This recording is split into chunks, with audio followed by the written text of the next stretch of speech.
c'est un but de prévention, hein, ça s'inscrit dans un parcours qui démarre dès le primaire pour nos jeunes, hein, de prévention de la sécurité routière, que ce soit dès le primaire, ils passent des permis piétons, permis vélo, et la préfecture est à l'initiative de cette opération avec les services académiques chargés de la prévention routière. Et cet escape game, c'est quand même un format différent et nouveau, qui est beaucoup plus porteur pour nos élèves, dans la mesure où déjà, c'est presque entre pairs que ça se passe. Les intervenants sont jeunes et communiquent facilement avec eux. Et ils sont vraiment acteurs, ils doivent mener une enquête pour déterminer la cause d'un accident qui malheureusement a été mortel. Et c'est vrai que pour eux, ils peuvent s'identifier beaucoup plus facilement, hein, à la situation de ce jeune.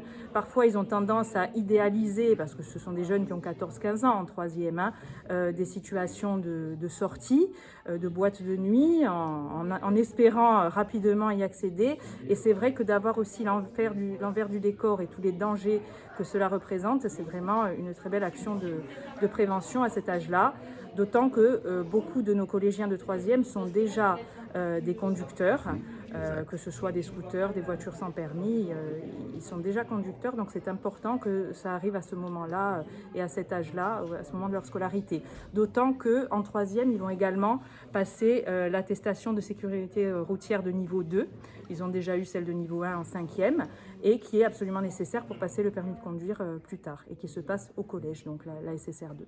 C'est la première fois que ça se passe dans votre collège? Dans le collège, c'est la première fois, et si mes souvenirs sont bons, ça a eu lieu au collège de Lévis l'année dernière. Vous allez le renouveler? Ah, si on peut le renouveler, ça serait très bien qu'on puisse le faire tous les ans, effectivement. Il y a combien d'ateliers en tout alors?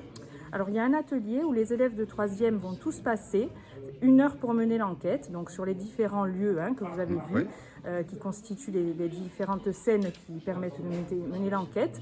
Et tous nos élèves de 3e vont mener l'enquête pendant 1 heure par groupe tout au long de la journée. Ça a commencé dès la première heure ce matin.